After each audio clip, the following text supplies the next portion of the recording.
నళినీబాబు, మీరెంత ఉన్నతులు నళినీబాబు. నేనెంత కిరాతకిని. ఇంతటి దయకు నేను పోతురాల్ని కాను, పాతకిని. ఎవడో ఏదో పాపం చేశాడని వ్యవసనే నేను పాషాండ్రాలనయ్యాను.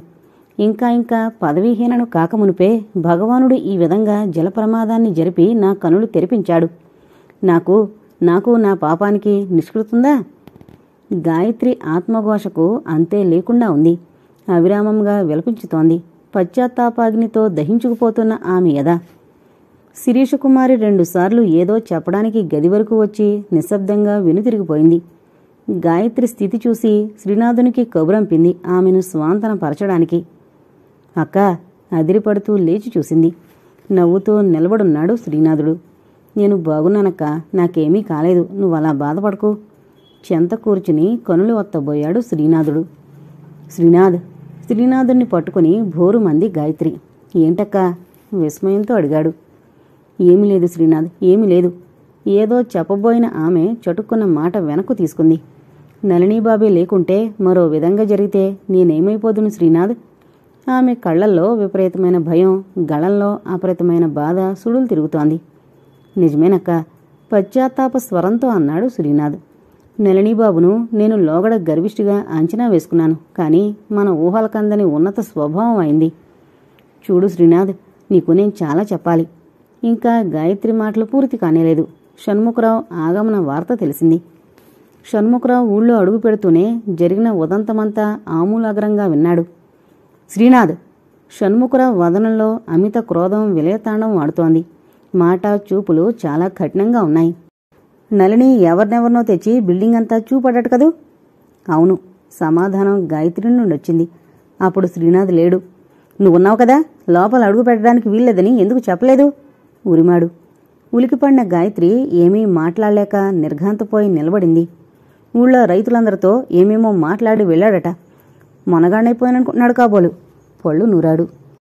ఈ విషయం ప్రథమంగా విన్న గాయత్రి శ్రీనాథులు ఆశ్చర్యం వెలుగుచ్చారు కనులతోనే.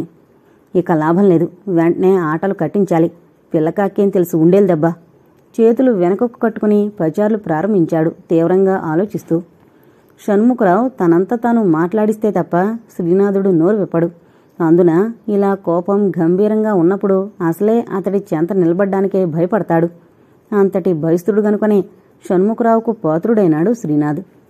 షణ్ముఖరావును నళినీకాంతిపై గల క్రోధము, అయిష్టత లోగడ శ్రీనాథునికి చాలా ఆనందదాయకంగా ఉండేవి. కాని నేడు నళినీకాంతిని ప్రేమ హృదయము, ఆ హృదయ వైశాల్యత స్పష్టంగా తెలుసుకోనగలిగిన శ్రీనాథుని మనసు నళినిని గూర్చిన అప్రియవాకులు వినలేకపోతోంది. సహజంగా సద్వర్తనను ప్రేమించే హృదయము గల శ్రీనాథుని మనోపీఠంపై నేడు నళినీమూర్తి దేవతా ప్రతిమ వెలిసింది. అందువల్లనే తనకు జరిగిన ప్రమాదము, నళిని తనను రక్షించిన విధానము వివరించి షణ్ముఖరావు అప్రసన్నతను తగ్గించాలని ఉంది అతడికి. కాని షణ్ముఖుని ఎదుట తనకై తాను నోరు విప్పలేక నిస్సహాయంగా చూడసాగాడు. శ్రీనాథుడు ఎదుట ఉన్నాడనే సంగతిని తాత్కాలికంగా విస్మరించింది గాయత్రి. ఈనాడు శ్రీనాథునికి ఎంత గండం తప్పిందో తెలుసా? నళిని దేవుళ్ల అడ్డుపడ్డాడు అంది ఉపోద్ఘాతంగా. నళిని గురించి కఠినంగా మాట్లాడ్డానికి ఆమె మనసు అంగీకరించడం లేదు. నోర్మోయ్! హోంకరించుతూ పచార్లాపి గాయత్రిని మింగేసేటట్లు చూశాడు. వాణ్ణి దేవుడని దేవతని నా ఎదుటే పొగడ్డానికి నీకెన్ని గుండెలు? గాయత్రి భయపడిపోలేదు. పొగడ్డం కాదు, జరిగింది మీకు చెబుతున్నాను. నళినీబాబే రక్షించకపోతే శ్రీనాథుడు మన ఎదుట నిలబడ్డానికి ఇలా మిగిలుండేవాడు కాదు. అవును బాబుగారు, శ్రీనాథుడు అన్నాడు. నదిలో నేనొస్తున్న నావా? శ్రీనాథ్! కర్ణ కఠోరమైన స్వరంతో అదిలించినట్లే సంబోధించాడు. నీ నావ ప్రమాదానికి గురి కాలేదు, గురి చేయబడింది. బాబుగారు! అప్రభితుడైన శ్రీనాథుడు ఆశ్చర్యంతో గుడ్లు మిటకరించి చూడసాగాడు. అవును, అతి నిశ్శబ్దంలో అత్యంత భయంకర గంభీరతతో ప్రతిధ్వనిస్తోంది షణ్ముఖరావు కంఠం. నదిపై ఇంకెవరూ లేరు, నీవు అతడు మినహా. చంపడానికి ఇదే అదననుకునుంటాడు. ఈతలో నావ తెడ్డువేయడంలో చిన్నప్పటినుంచి ఘటుకుడే. అందుకే నీటిలో తీసుకోవాల్సిన జాగ్రత్తలతో పాటు ప్రమాదాలను కల్పించడం, తప్పించడం అన్ని యుక్తులు తెలుసు. తెడ్డు వేస్తూ వేస్తూ నీ నావను తలకిందులు చేశాడు. బాబుగారు, ఇదంతా ఏమిటి? శ్రీనాథుని తల తిరిగిపోతోంది. నాకు నళినీబాబు చాలా దూరంలో ఉన్నాడు. అవును, హోంకరింపు అదిలింపు కలిసి వినిపించాయి. జనమంతా చూస్తున్నారు, ఎక్కడ పట్టుబడిపోతానో అనే భయంతో తిరిగి రక్షించాడు. ఆ విధంగా తాను అతి ధైర్యవంతుడని, సాహసుండని అందరికీ చాటుకునే అవకాశం కల్పించుకోవడమేగాక శ్రీనాథునిపై తనకు చాలా ప్రేమ ఉన్నదనే నమ్మికను ప్రజల్లో పోతుకుపోయేలా ప్రవర్తించాడు. కాదు బాబుగారు, కాదు! బాణపు దెబ్బతిన్న పక్షిలా విలవిల్లాడుతూ అన్నాడు శ్రీనాథుడు.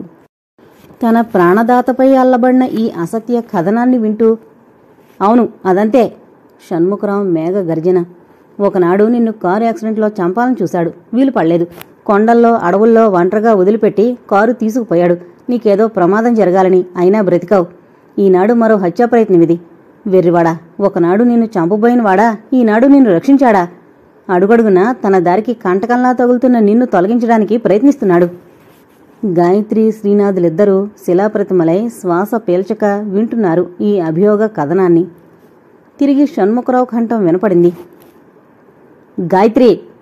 కనుదృష్టి సారించినంతవరకు భస్మీపట్లం కావించేంత వేడిగా ఉన్నాయి ఆ చూపులు. జరిగిన యథార్థమిది. ఎవరడిగినా మీరిలాగే చెప్పాలి.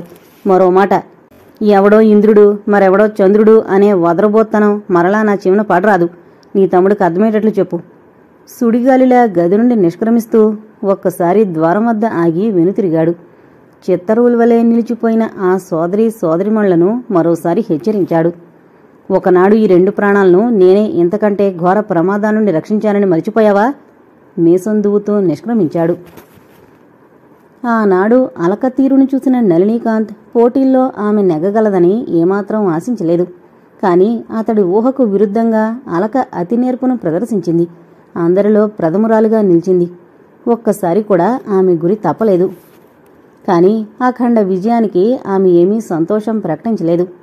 అమితానందంతో అభినందిస్తున్న నళినీకాంత్ వంక నిర్లిప్తంగా చూస్తుండిపోయింది.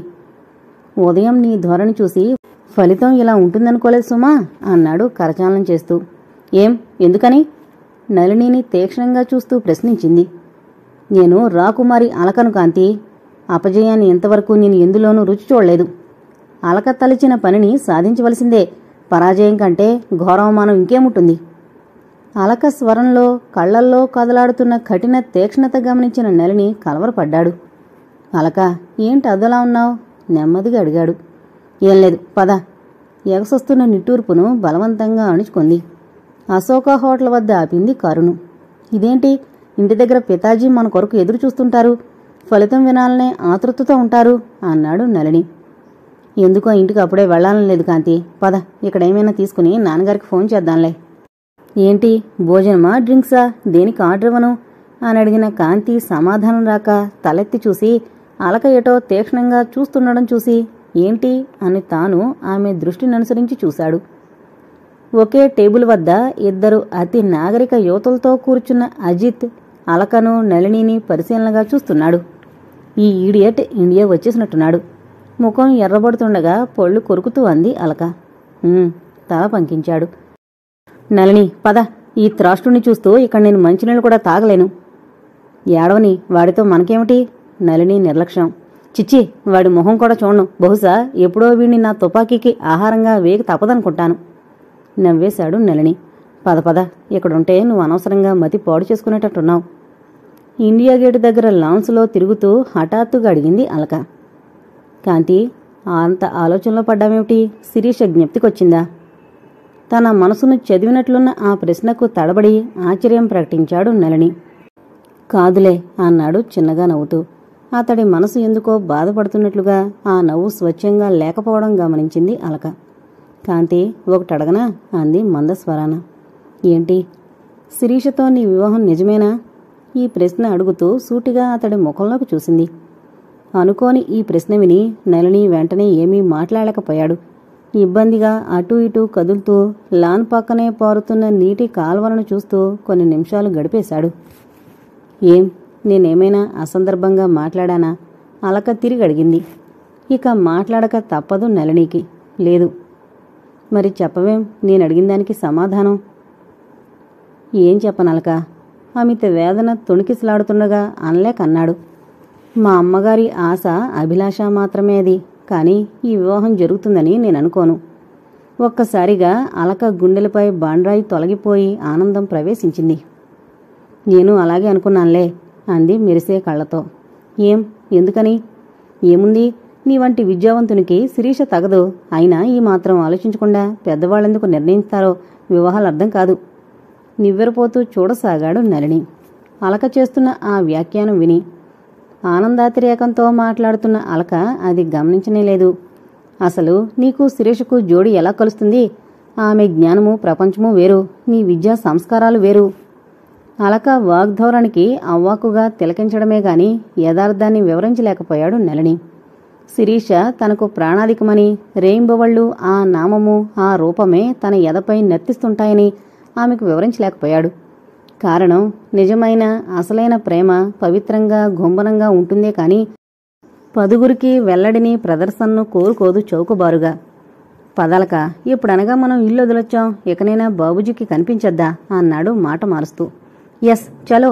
వెంటనే అంగీకరిస్తూ ఉత్సాహంగా లేచింది. ఆరిపోయిన ఆశాదీపం తిరిగి వెలిగింది.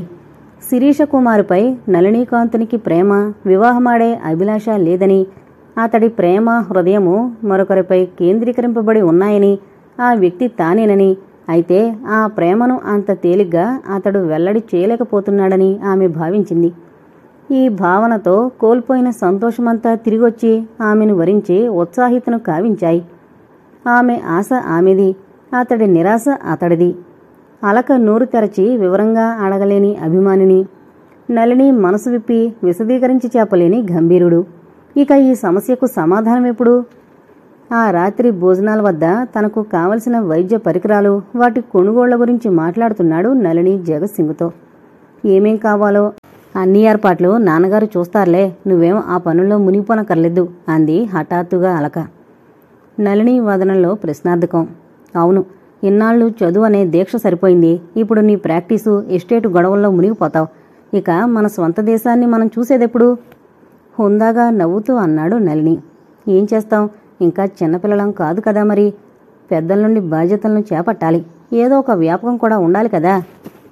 తప్పకుండా, కానీ అప్పుడే కాదు అంది ఖండితంగా. జగత్సింగ్ కల్పించుకున్నాడు. నీ ఉద్దేశం ఏంటో చెప్పరాదా అలక? ఒట్టినే కోపం ప్రదర్శిస్తే ఏంటి లాభం? చెప్తున్నాను. నళినికి కావలసిన పరికరాల ఏర్పాట్లన్నీ మన సెక్రటరీ చేయిస్తారు. నేను కాంతి ఆగ్రా చూసొస్తాం. నా అభ్యంతరమేమీ లేదు. నళిని ఇష్టం, నీ ఇష్టం అంటూ నళినీకాంత్ వంక చూశాడు జగత్సింగ్. అలక కోరిన ఏ కోరికను అతడు కాదనలేడు. నళిని మౌనం దాల్చాడు. ఏం నళిని, మాట్లాడవేం? ఇప్పుడు కాదలక, ఇంటి వద్ద అమ్మ ఎదురు చూస్తుంటారు, నేను త్వరగా వెళ్ళాలి. తేలిగ్గా నవ్వేసింది అలక. అటువంటి వంకలు పెట్టొద్దు కాంతి. నాన్నగారి పర్మిషన్ లభించింది, మనం వెళ్ళవలసిందే. తాజ్మహల్ చూడాలి.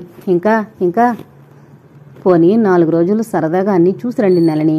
ఒకసారి హాస్పిటల్ ప్రారంభించావంటే ఇక కదల్లేవు అన్నాడు జగత్సింగ్. నళిని ఇంకా ఎటూ మాట్లాడలేక మౌనంగా తాసర్యం చేస్తున్నాడు.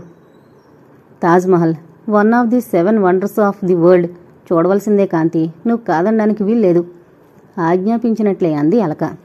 సరే పద, కాదనలే అయిష్టంగా అంగీకరించాడు నళిని. అతడి మనస్సంతా అస్థిరంగా ఉంది. స్వగ్రామంలో శిరీష ఏం చేస్తుంది? తాను ఆశించినట్లు శిరీషతో తన వివాహం జరుగుతుందా? శిరీషతో కలిసి ఈ ప్రదేశాలన్నీ తిరిగి విహరించాలని కలలు కన్నాడతను. కాని అలక పట్టుదలే కాదు, తనకు అతి గౌరవనీయులైన జగత్సింగ్ మాటను త్రోసివేలేడు. అందుకే అంగీకరించాడు. తాజ్మహల్ షాజహాన్ ముంతాజుల అమర ప్రేమకు చిహ్నమట. సంతోషంగా ఎన్నెన్నో మాట్లాడసాగింది అలక, నళిని గంభీరతను గమనించకుండా. కుమార్తెలో ఆ ఉదయం వరకు ఉన్న విచారాన్ని, ఇప్పటి ఈ సంతోషాన్ని సమన్వయపరుచుకోలేకపోయాడు జగత్సింగ్. అలక మదిలోని ఆశేమిటో లీలగా గ్రహించగలిగిన అతడికి తెలుసు, అది అడియాసేనని. నళినిని ఉగ్రస్వభావం తగ్గించుకుని వీలైనంత శాంతంగా ఉండేటట్టు బుద్ధి గరిపి పంపమని అర్థిస్తూ కృష్ణస్వామి రాసిన లేఖ ఆ తొలి రోజుల్లోనే అందింది జగత్సింగ్కు. అందులో రాయబడిన చాలా సంగతుల్లో శిరీషకుమారి విషయం కూడా ఉంది. ఈ బడబాలనాన్నంతా ఎదలో అదింపెట్టి పైపెక్కి సాధారణంగా గంభీరంగా మాట్లాడుతున్నాడు జగత్సింగ్ అని ఆ యువతి యువకులకు తెలీదు. ఈ ప్రేమ అనేది కేవలం మనసులకు సంబంధించిన విషయమని, ఎవ్వరూ ఏమీ చేయలేరని జగత్సింగ్కు బాగా తెలుసు. ఈ అగ్నిపర్వతం పేలుతుంది ఒకనాడు తప్పక. ఆనాడు అలక అధపాతాళానికి కుంగిపోతుంది. ఇది తప్పదు. కాని కనీసం ఈలోగా కొన్ని రోజులైనా అలకను సంతోషంగా ఉండని. అదే ఆయన చేయగలిగింది. అందుకే జగత్ సింగ్ అలక కోరుతున్న ఈ చిన్ని కోరికను కూడా కాదని నిరాశపరచకుండా నళినిని కూడా అంగీకరింపజేశాడు. తాజ్మహల్ చాలా అపూర్వమైన కట్టడం, చూసి తీరవలసిందే ఆ పూర్తి పాలరాతి శిల్పాన్ని అన్నాడు తన మాటలకు ఉపోద్ఘాతంగా. ముంతాజ్ ఎంతటి అదృష్టవంతురాలు, ఆమె మరణించిన ఆ పట్టణంలో శాశ్వతమైంది అంది అలక. నళినీకాంత్ ఆమె మాటలను పూర్తిగా అంగీకరించలేకపోయాడు. అంతటి సామ్రాజ్యాధిపతి గనుక షాజహాన్ చక్రవర్తి కోట్లు వెచ్చించి అటువంటి సమాధిని కట్టించి భార్యతో పాటు తన పేరును శాశ్వతం చేసుకున్నాడు. అంత మాత్రాన సామాన్యుల్లో అంతటి ప్రేమికులుండరని నేననుకోను. నేనన్నది ఆ విషయం కాదు. షాజహాన్ వంటి చక్రవర్తులింకా ఎంతమంది లేరు చరిత్రలో? భార్య కొరకు అటువంటి అపూర్వమైన కట్టడాన్ని ఎవరు నిర్మించారు? సవాలుగా అలకంది. జగత్ సింగ్కు తన మనసులోని ఉపదేశాన్ని వినిపించడానికి చక్కటి అవకాశం లభించింది.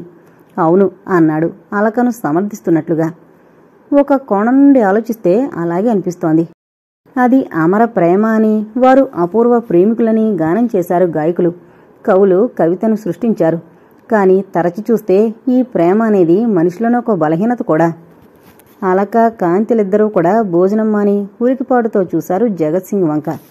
జగత్ సింగ్ గంభీర చిరుహాసంతో తన మాటలను పొడిగించాడు.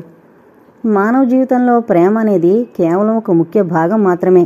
జీవితమంతా అదే మాత్రం కాదు.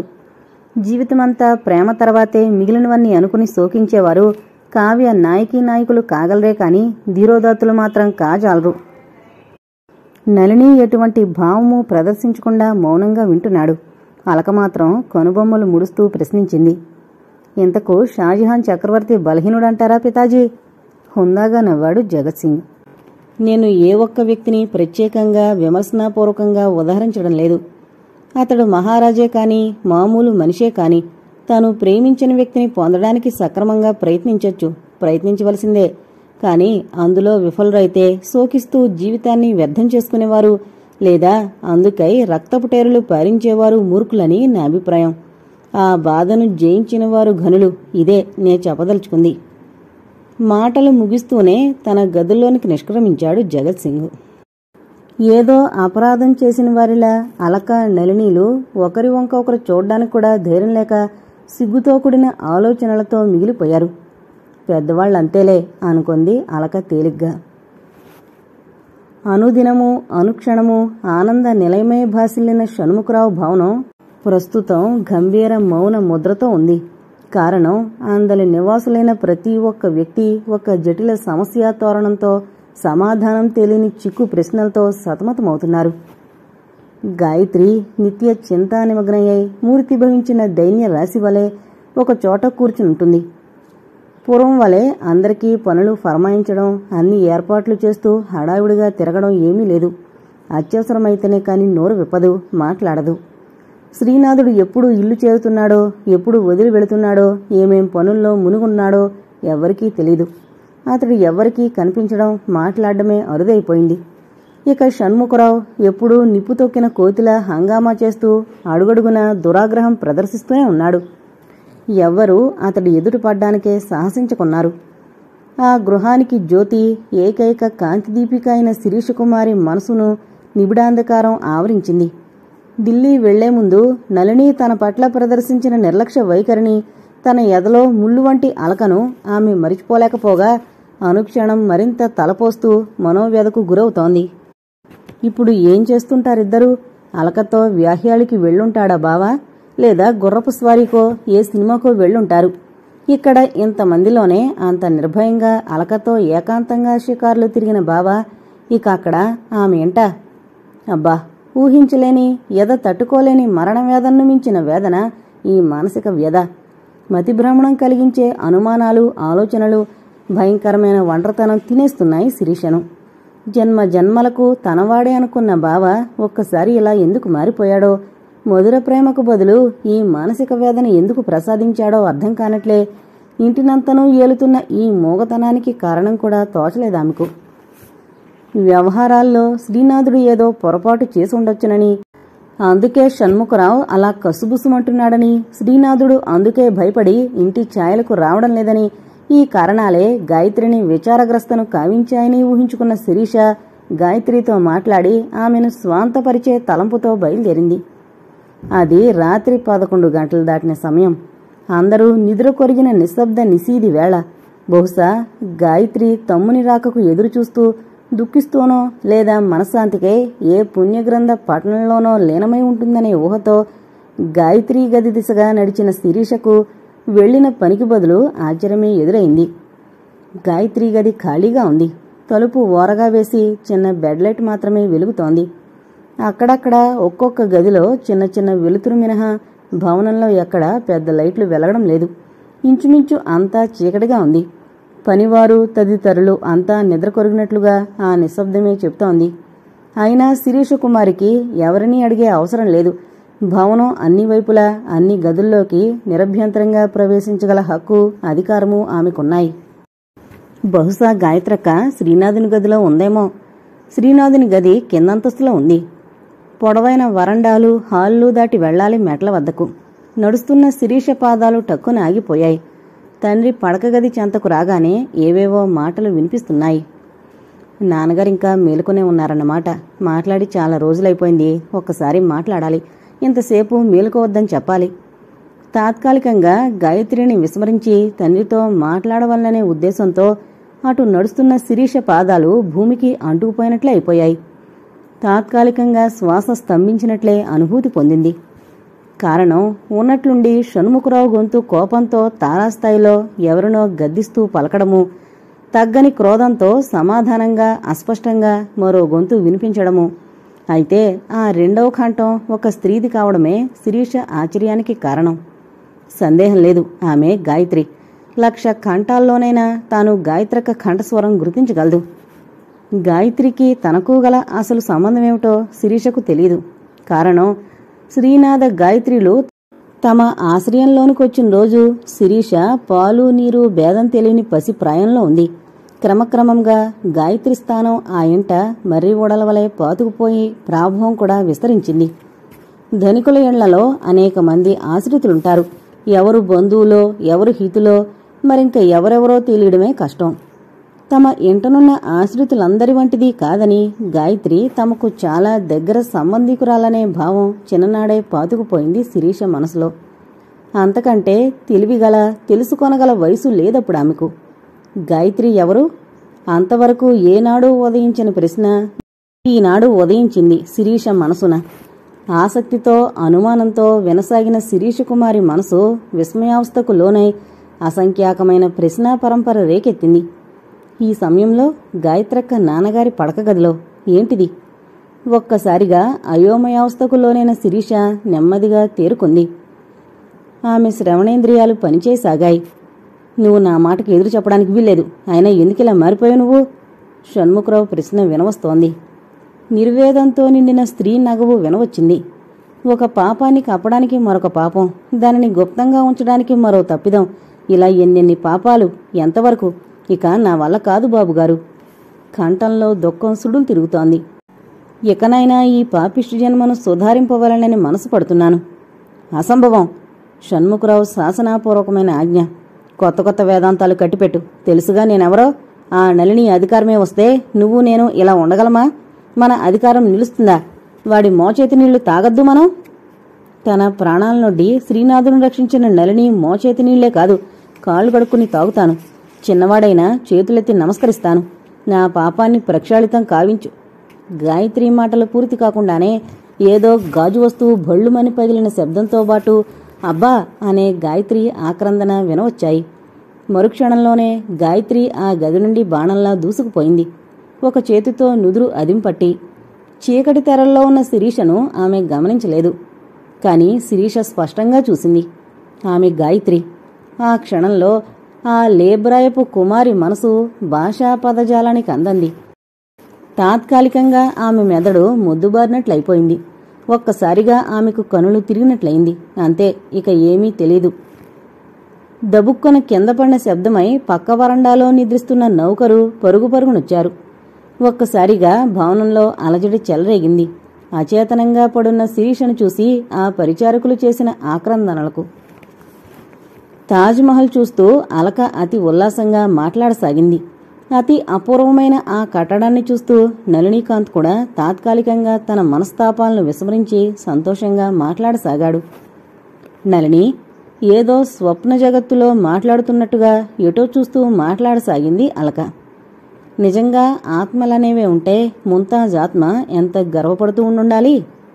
అది పౌర్ణమి రోజు కావడాన లెక్కకు మిక్కుటమైన ప్రేక్షకులతో కళకళ్లాడుతోంది తాజ్మహల్.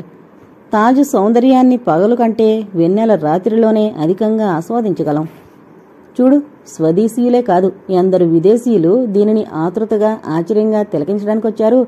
ఇది మన భారతదేశానికి ఎంత గర్వకారణం. అప్పటికీ సమాధానం రాక పక్కకు తిరిగి చూసిన అలక, ఏం నళిని అంత పరధ్యానం? నీకు సంతోషంగా లేదు ఈరోజు? అఫ్కోర్స్ విదేశాల్లో మనం చాలా విచిత్రాలే చూసొచ్చామనుకో. అయినా నాకు ఈనాడు ఈ తాజులో కలిగినంత ఆనందం, గర్వం ఇంకా ఇంకా ఏంటో వర్ణించలేననుకో. మరెప్పుడూ కలగలేదు. కారణం ఏంటంటావు? ఇది మనకెంత గర్వకారణం? నిత్యం తీక్షణంగా ఉండే అలక కనులు నేడు వింతగా మెరుస్తున్నాయి. అవును, పొడిగా ఉంది నళినీకాంత్ సమాధానం. ఏంటవును, ఏమైనా కాస్త మాట్లాడకూడదు? విసుక్కున్నట్లుగా అంది. ఈసారి పరధ్యానతను వదిలిన నళిని చిన్నగా నవ్వుతూ అన్నాడు, నిజంగా చాలా సంతోషంగా ఉంది. షాజహాన్ ఎంత తెలివైనవాడు. ఏంటి? మూర్ఖుణ్ణి చూసినట్లుగా చూస్తూ అడిగింది అలక. ఏంటి తెలివి? ధనరాశులున్నాయి, అంతకు మించిన ప్రేముంది భార్యపై, అందువల్ల నిర్మించాడు. మనసంతా నళినీకాంతుని ఎడల ప్రేమతో తహతహలాడిపోతూ ఎప్పుడెప్పుడు అతని జీవితంలో ప్రవేశించుదామా అనే కోరికను జయించలేకున్న ఆమె నళినీకాంతుని నోటి నుండి కూడా ప్రేమ పదాలనే వినగోరుతోంది. అందుకే అటువంటి సంభాషణను ఇచ్ఛాపూర్వకంగానే ప్రారంభించింది. కాని సమాధానమే అతి ఆశాభంగంగా వినిపించింది. అది నిజమేలే. నళినీకాంతుని గాంభీర్యం సాధారణంగా చెక్కు చెదరదు. నిత్య గంభీరుడు. ఇప్పుడు అంతే. అలక చేసిన ప్రేమోపన్యాసం అతడిపై ఎటువంటి ప్రభావము చూపినట్లు లేదు. అతి సామాన్యంగా నెమ్మదిగా అన్నాడు, ఇంత తెలివిగా దీనిని భూమిలో బిగించి కట్టి ఉండకపోతే నెమలి సింహాసనము, కోహ్నీరు వజ్రము తీసుకుపోయినట్లే దీనిని తవ్వి తలలకెత్తుకుని పోదురేమో ఇంగ్లీష్ వాళ్ళు. ఇదొకటి చాలా తెలివైన పనే. ఇదే మాట మరొకరు ఎవరైనా అనుంటే ఘోరంగా చేత్కారం చేసి తన కోపాన్ని కురిపించుండేది అలక. అసలైన సిసలైన ధనవంతుడిలాగే మాట్లాడేవులే అని మాత్రం అనకుండా ఉండలేకపోయింది. ఎంతగా కోపాన్ని నిగ్రహించుకున్నా. ఇంతటి అపూర్వ కళాఖండం ఎదుట నిలబడి ఒక జవ్వనుడు మాట్లాడవలసిన మాటలు కావివి. అప్పటికీ నళినీకాంతునికి అలక అసలు బాధ ఏమిటో తెలిసి రాలేదు. మరి గర్వంగా ఉపన్యాసాలు ఇయ్యమంటావా? ఏం గర్వం కాకపోతే నీకు చిన్నతనంగా ఉందా? అలక స్వరంలో హేళన. అవును, చాలా చిన్నతనంగా ఉంది. ఈనాటి తరంలో ఏమాత్రం ఆత్మగౌరవం కల మానవుడైనా సిగ్గుతో తలవాల్చాల్సిందే. వాట్? ఆశ్చర్యంతో నేత్రాలు విశాలంగా చేసి చూడసాగింది. చిన్నగా నవ్వుతూ అన్నాడు, అవును అలక. 4 పిచ్చిగీతలు గీసి ఇది ఆధునిక కళ అంటూ ఆర్భాటంగా ప్రదర్శనలు ఏర్పాటు చేసి పేరైన పెద్దల కాళ్లు కడిగి పిలుచుకొచ్చి ఫోటోలు తీయించుకుంటున్నారు కొందరు. మరొక చోట ఈనాడు కట్టిన కట్టడం ఏడాది లోపునే కూలిపోవడం, దానిమీద ఎవడెంత తిని అటువంటి అజాగ్రత్తతో కట్టాడో, ఎందరి మరణానికి కారకుడయ్యాడో అంటూ దానిపై ఓ ఎంక్వైరీ. ఈ దుస్థితిలో ఉన్న మన దేశం వాళ్ళు ఈ ఒక్క తాజ్మహల్నే కాదు, ఇలా వందలాది వేలాది సంవత్సరాల నుండి చెక్కు చెదరకుండా టీవీగా నిలబడిన ఈ కట్టడాలను, కోటలను చూసి సిగ్గుతో తలలు వాల్చాల్సిందే. ప్రగతి పదంలో ఉన్నాం, ఏవో ఆధునికతను సాధించాం అంటూ ఉపన్యాసాలే కాని ఏమిటి మనం సాధించింది? కేవలం వేష భాషల్లో, అంతేగా. గోడలపై అందంగా చిత్రింపబడిన లతలను చూపుతూ అన్నాడు, చూడు, ఆనాటి చిత్రకారుని పనితనం శాశ్వతంగా ఈనాటి వరకు ఉంది. ఇదిలా శాశ్వతంగా ఇన్ని వందల సంవత్సరాలుండడానికి ఆనాటి చిత్రకారులు ఏమేం రంగులు, ఏమేం వస్తువులు వాడారో తెలిసిన వారెవరూ లేరు ఈనాడు. ఆలోచిస్తోంది అలక, నళిని భాషా తీవ్రతను జాగ్రత్తగా గమనిస్తూ. నళిని అదే తీవ్ర గంభీర ధోరణిలో అన్నాడు, ప్రతి విషయంలోనూ ఎన్నెన్ని మెట్లు దిగునున్నాం మనం. కట్టడాల్లోనా, శౌర్య ప్రతిభల్లోనా, సత్యసంధతలోనా, జీవన సరళిలోనా, సంతృప్తికరమైన రాజ్య పాలనలోనా, ఎక్కడా ఎందులో అధికంగా ఉన్నాం? ఎందులో పూర్వం కంటే అధిక ప్రగతిని సాధించాం? లేదు. అసంతృప్తిగా తన ప్రశ్న పరంపరకు తానే సమాధానంగా తల అడ్డంగా ఊపాడు. ఎన్నో మెట్లు దిగునున్నాం. పూర్వ వైభవాన్ని తరిగింపజేశాం. అపూర్వ వైభవ స్మృతి చిహ్నాలను కనీసం నిలుపుకోలేకుండా ఉన్నాం. పైగా పెరిగిపోయిన లంచగొండితనంతో పురాతన దైవ ప్రతిమలను కూడా విదేశీయులకు దొంగచాటుగా అమ్ముకునే నీచులతో నిండిపోయి దేశం పరువు ప్రతిష్టలు కలుస్తున్నాయి. మురుకులారా, మా రోజుల్లో దేశం ఎలా ఉంది? ఎందుకోయ్ మీ జన్మలు అని ఎగతాళి చేస్తూ లేదా ఏడుస్తూ ఉండుంటాయి దీనిలో తిరుగాడుతున్న రాజా రాణీల ఆత్మలు. అలా అవ్వాకుగా అతణ్ణి 2 నిమిషాలు చూసి నీరసంగా నిస్తేజంగా మొహం తిప్పుకుంది అలకారాణి. ఆమె కోరుకుంది విజ్ఞాన పాఠాలు కాదు, చరిత్ర విశేషాలు కాదు, సమకాలీన పురాతన రాజకీయ విశేషాలు కాలుష్యాలు అసలే కాదు. అందుకే నిరాశతో మౌనం వహించింది.